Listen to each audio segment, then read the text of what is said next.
Whitehall, 1212.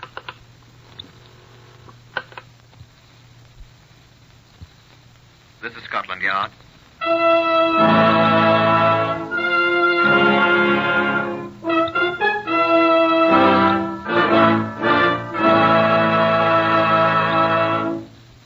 For the first time in history, Scotland Yard opens its secret files to bring you the true, authentic stories of some of its most baffling cases.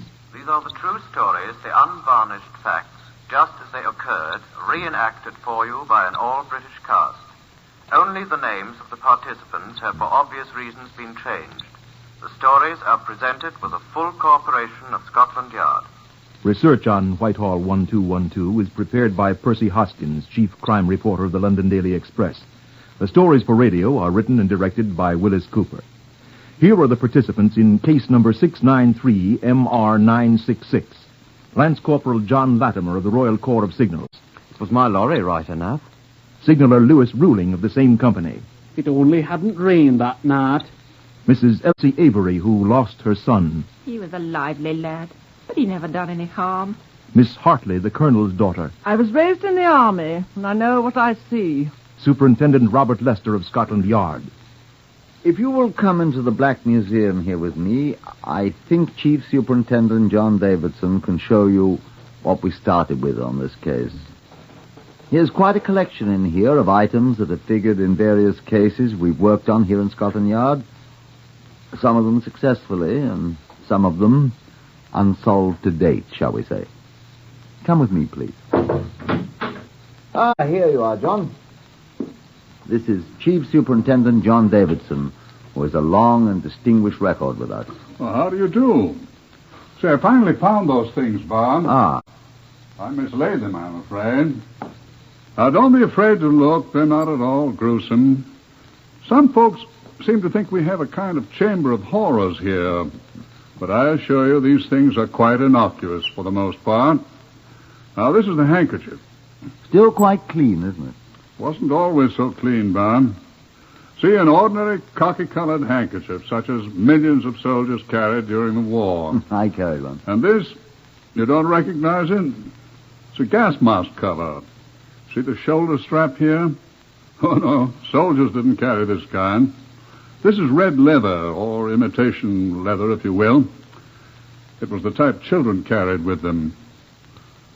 A child did carry this one. You can still see his name inside it here, written in his own kid's handwriting. Philip Ainsley Avery. Philip Avery is dead. But this little red leather bag helped Superintendent Lester start a man on the early morning stroll that ends on the gallows trap.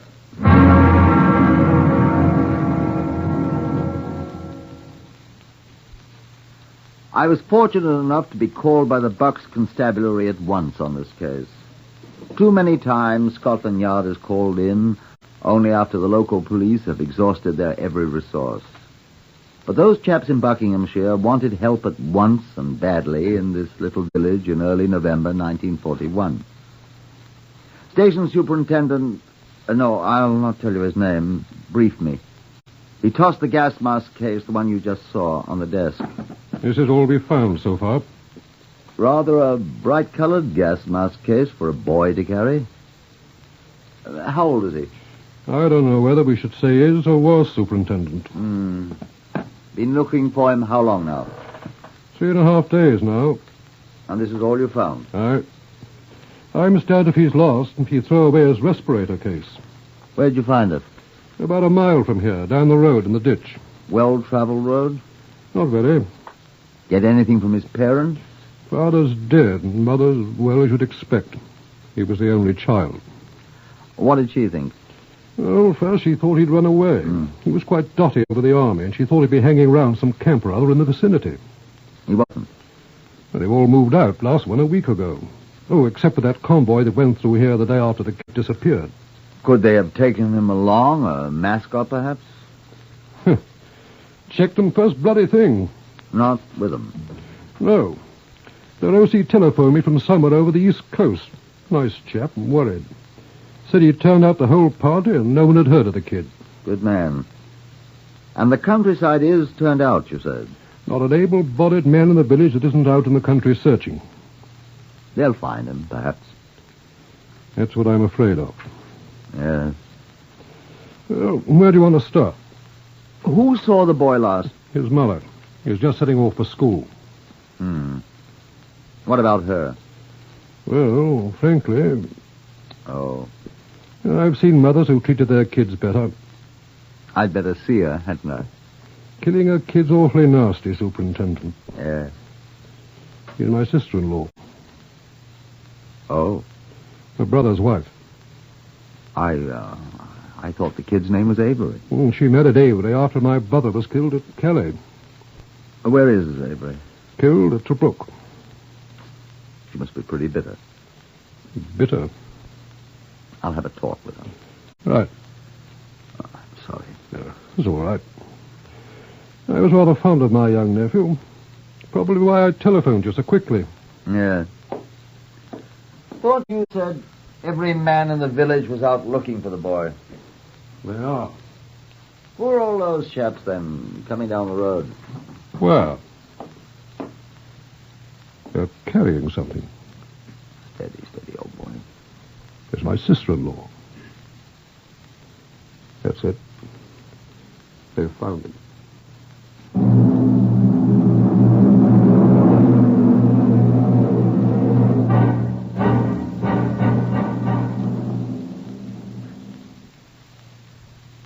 In my time, I've seen a good many murdered persons. I shall probably see a good many more before I turn in my warrant card. But this one, an 11-year-old schoolboy. I can still see that great blue bruise on his forehead and his throat. I've got kids myself. His mother, she was quite controlled when I talked with her. You'd better take me in, Superintendent. I did it. How did you do it, Mrs. Avery? It was such a lively boy, but he never meant any harm. Everyone says he was a fine boy, Mrs. Avery. I called him a little hellion. He was always talking about the army and how he was going to join up the minute he came of age. I hate the army. Yes. It's taken Philip's father from me, and Avery. I couldn't bear the thought of losing him to it. I raised my hand to my son. He said it was his duty. I thrashed him so many times, but he was stubborn. Duty, I said. What about your duty to your mother? He was all ready for school, with his little gas mask case, standing in the door. Somebody, he said, somebody's got to take Daddy's place. Just like a kid talks. Daddy's place. Mr. Avery's. And I slapped his face. I could cut off my hand. And he gave me such a look and went away, and I never saw him again until I sent him to his death. I murdered him. The army got him, too. I went away from that stricken woman. What else could I do? She was obviously convinced that she was responsible for the boy's death. But if her story was true, then that was a matter for her own conscience. If it was not, well, if she had killed the boy, there was time enough. The divisional superintendent drove me to the place where the body had been found in his own car. It was a side road off the main highway. Little traveled, and the local constable pointed out the place. I was right there, sir. I marked it with a stick. I was with a searching party. We came across the road here, and Sammy Roberts, he seen that red gas mask bag lying on the edge of the ditch right over there. We picked it up, and we was looking around like, and I spotted the body lying right down there. Lying on his back, he was. Like he was asleep with his little arms folded on his chest. I thought he was asleep till I saw the blood. Well, there weren't much of it for the rain. We run over here, and then we saw the mark on his forehead. It's dead, all right. And quite peaceful, as I said. But That's all, sir. Been no other cars along here since you found them, then? Only one or two, sir. Where did all that oil come from, then? Where, sir? Down there. Oh, I don't know, sir. Looks like crankcase oil. The car's been standing there. Some time ago, though. The rain's washed it out, partly. Like it washed away all the fingerprints on the gas mask bag, sir. Certainly looks as if a car or a lorry has been standing here. Could those be its tire marks? Constable, see that no one that comes along here gets near those tire marks. You want to make a plaster cast of them, sir? Yes. Well, Nobby Clark back at the station knows how to make them, sir. He was at the police college at Hendon. I'll send them out when we go back. Ever covered everything else, McKinnon? I think so, sir. Rain's washed away everything else, but I didn't notice these marks.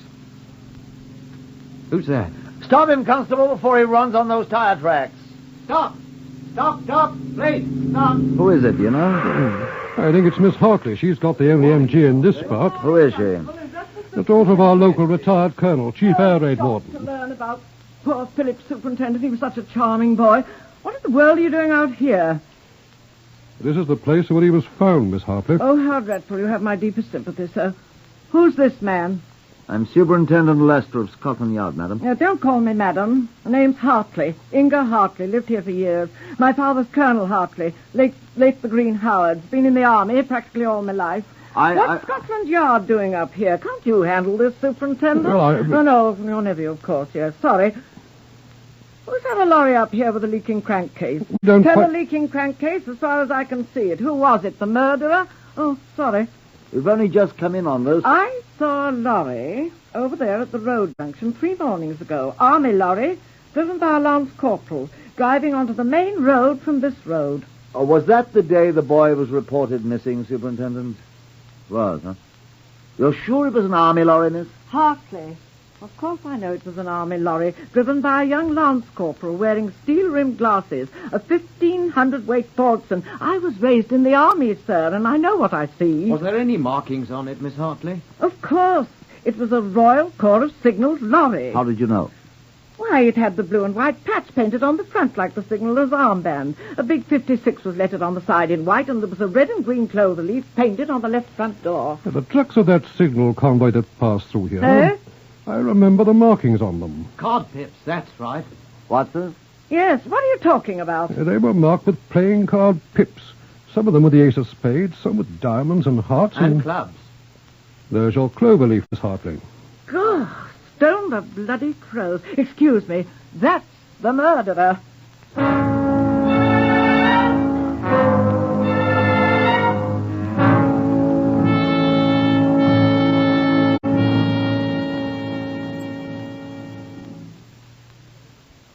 As Miss Hartley roared off in her MG, we headed for the village. It was a thin enough clue, but it was the only one, except for the mother's fantastic confession, but we started to investigate it at once. A telegram to the War Office. Request most urgent the present location of Royal Corps Signal Unit. Passed through this village 3 days ago, headed for East Coast Port. Information desired in connection with serious crime. Lester, Scotland Yard. No use trying to trace them any other ways, security regulations and all that. We'll have a reply in no time, I'm sure. But if that signals corps corporal did kill him, why? Probably struck him with the lorry and got frightened. But what was Phyllis doing over there? The school's in the opposite direction. Maybe he was running away. Excuse me, sir. Would you like to have a look at the things we took from the boys' pockets? Would you mind looking, Lester? If there's anything you think I should see. I'll have a look, Constable. Piece of string, sir. An old cap badge. That was his father, sir. He always carried it with him. Threepence and coppers. Half a packet of peppermints. Fair breaks your heart, doesn't it, sir? Poor kid. Go on, Constable. Khaki handkerchief. Hold on a minute. Was that his? Can't say, sir. Hold it out. I think we'll take a closer look at it. I believe that's oil on it there. It is, sir. Smells like old crankcase oil to me, sir. Hold it out. I'll tell you what to do with it. Might be quite important. Yes, sir. What's his mother? Took her to a nursing home down the road, sir. I'm afraid she's, not going to get over it. Oh, I'm sorry. Well, is that all? Only this, sir. What? This we found inside the gas mask case, sir. What is it? Looks like the corner of a pound note, sir. All crumpled up. It's a bloody strange place to find a bit of money. How do you suppose he got it? Why, I think, Constable, the important thing to discover is who has the rest of it. The murderer. Oh, hello, Silver. We've heard from the War Office about the signal company. Where are they? They're at the port of embarkation. Oh. They're due to leave the day after tomorrow for North Africa.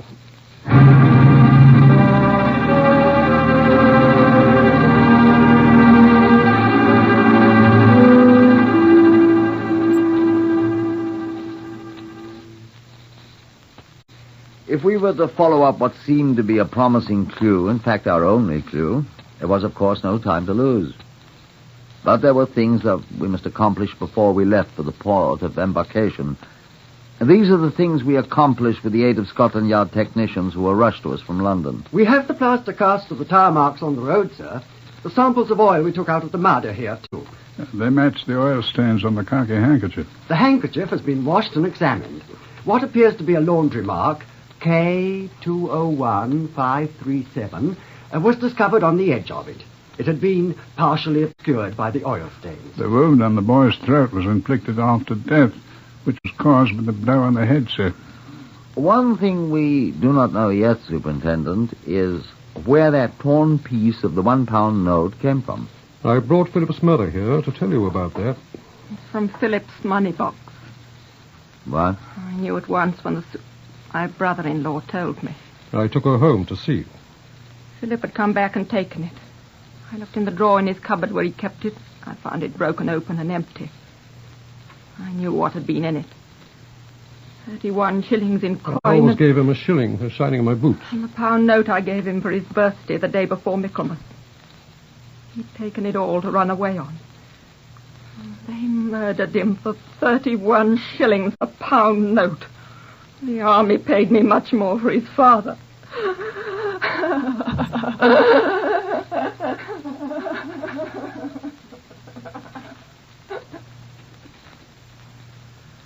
I don't think I shall ever forget that.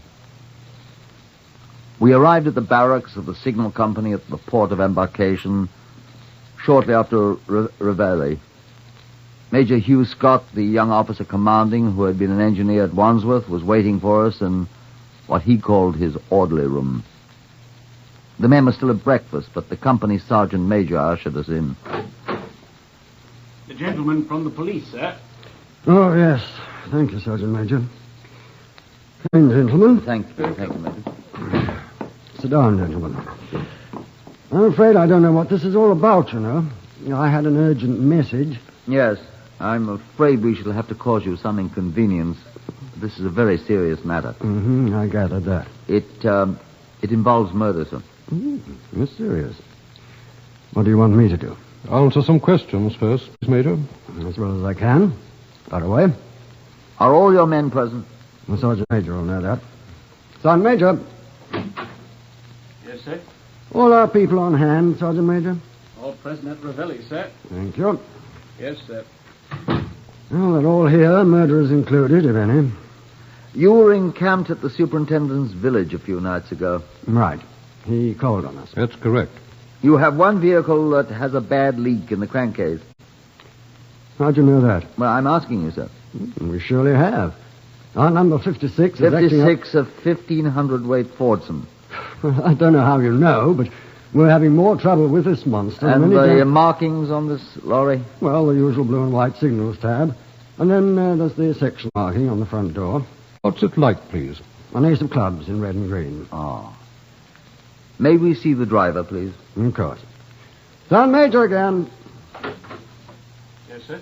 Send in Lance Corporal Latimer. Get him up our palatial breakfast room, please. Yes, sir. He the murderer? We'll see, I hope. A mild-mannered bloke can't see him murdering anyone. Oh, you must be wrong. You have a special laundry mark for your company, Major? Laundromat. Well, hardly in this man's army. We found one on this khaki handkerchief. Might be anyone's, old chap. I have one myself. It was in the murdered boy's pocket. Boys? Oh, good Lord, gentlemen, do you... Yes? Latimer, sir. Come in, Latimer. Lance Corporal Latimer, sir. Stand easy, Latimer. What makes you jingle so, Corporal? Jingle, sir? Ring like Bow Bells. Oh, that's shillings, sir. I've got a pocket full of shillings. Excuse me, sir. Never mind, Corporal. Where did you get those shillings? Why, sir, Answer anything these gentlemen ask you, Latimer. They're policemen. Oh. I got them from my mate, sir. Who's he? Signaller Ruling, sir. Sergeant Major, Yes, sir. send for ruling. Yes, sir. Thank you, Major Scott. Yeah, that's good, right. Where did he get them? I don't know, sir. Latimer, is this your handkerchief? Looks like mine, sir. May I see it, please? Yes, sir. Here's the laundry mark they put on it when we were stationed at Leeds, sir. K201537. Yes, sir, that's mine. Where did you lose it? Lose it, sir? I didn't lose it. My pal had it. I lent it to him. Ruling? Yes, sir. Sure. Yes, sir, I'm sure. Do you always wear those steel-rimmed glasses, Latimer? Yes, sir. Always. Wearing them when you met the lady in the MG the other morning? What morning, sir? When you turned off the side road onto the main road? When you were at the camp before the last one? I never saw a lady up there, sir. I wasn't even out of the camp. The morning you stopped your lorry on the by road and stayed there a few minutes? I never left the camp, sir. Your lorry was out, I think. I wouldn't know, sir. I was working on the generator truck all day, sir. Alone, no doubt. Alone? Yes, sir. Look at this. Do you know what it is? Looks like slabs of plaster, sir. They are plaster casts of tire marks left by your lorry at a certain place, Latimer. I don't think there could be, sir.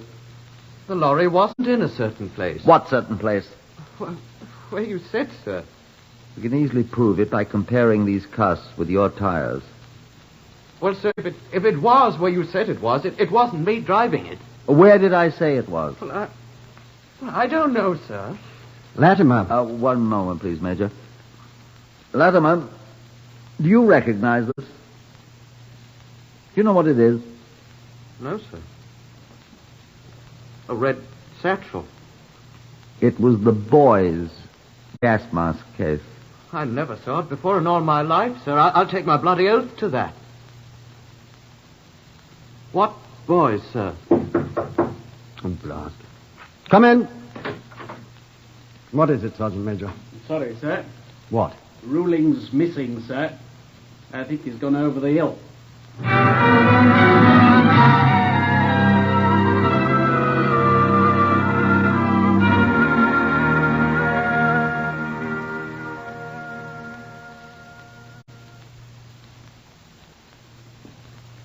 Major Scott got the military police on the track of the missing signaller Ruling at once. We wanted to see him badly enough, but Major Scott had reasons of his own. Desertion from a post in wartime is also a very serious matter. While a red-capped MP lieutenant, a former Berkshire constabulary sergeant, assured the major that they'd very soon find the adjectived rascal, the superintendent and I went out to compare our plaster cast with the tires on lorry number 56. They matched perfectly. We returned to the orderly room to find the policeman gone and Major Scott sitting staring at the contents of Ruling's kit. Look here at these clothes, gentlemen. They're soaking wet. Perhaps they were the ones he wore when... It was raining then. They could very well be, if he did it. I didn't do it. Yes, you said that, Latimer. Look. Here's something on the cuff of this jacket. Where? Look here. What's this? Looks like blood. He said he cut his hand. Did he? didn't show me the cut, sir. Then you don't know. No, sir. What kind of chap is this man ruling, anyway? Well, he's a great husky young fella. And he wears steel-rimmed glasses, just like I do. He does. Sir, I was just thinking. What? Well, when I came back to my bivvy after working on the generator lorry all day, I had a look at 56. And? Well, she was awfully muddy. Much muddier than the other lorries that had been standing in the park all day. Could someone have taken her out without your knowing it? Could they, Latimer? Would be possible, sir. Ruling? Well, sir, he's supposed to be my pal. But what? He was always drifting off, I remember. Alone.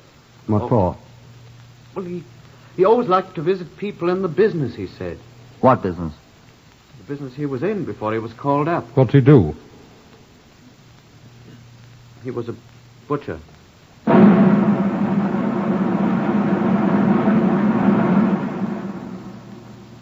The MPs brought Signaler Ruling back at 3 the next morning. They had found him, they said, standing in front of you guess what kind of shop. He was quite self-possessed as he stood in Major Scott's office. Stand easy, Ruling. These gentlemen want to talk to you, Ruling. Aye, sir. I think they want to ask you some questions. First, we want to search this man, Major. Go ahead. I'll look at your wallet first, Ruling. Aye, sir. Not much in it, sir. We'll see. Yes, sir. I opened the wallet. There was nothing in it at all. Nothing except a torn £1 note. Give me the torn piece of Philip Powell note, I said to the superintendent. That was all. It fitted perfectly. Let me do it. Lewis Ruling, I arrest you for the willful murder of Philip Ainsley Avery. Aye, sir. And I warn you that anything you say will be taken down in writing and may be used in evidence. I'm not afraid to tell you about it, sir. I killed poor little beggar. He said he was running away to join army. I laughed at him, and he told me he had plenty of money. And I asked him where he kept it. He said in his respirator case, and I reached for it, and he yelled. Just like one of them little lambs when you've got it by its neck. And I got mad. And he jumped out of the lorry, and I after him, and he turned to yell at me, and I hit him with a spanner, just like a cute little lamb. And then he fell down, and I did what you always do to a lamb when you kill it. Lewis Ruling was tried and found guilty of the murder of the poor little lamb. But his counsel appealed on the grounds of insanity, and he was adjudged mentally irresponsible. He was committed to an institution for the criminal insane and died there more than a year ago.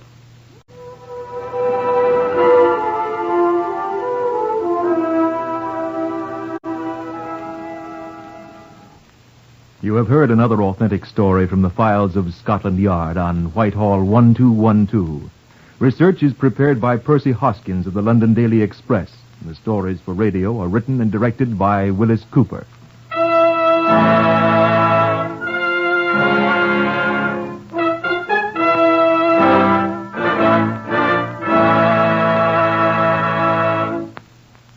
Three chimes mean good times on NBC. Today...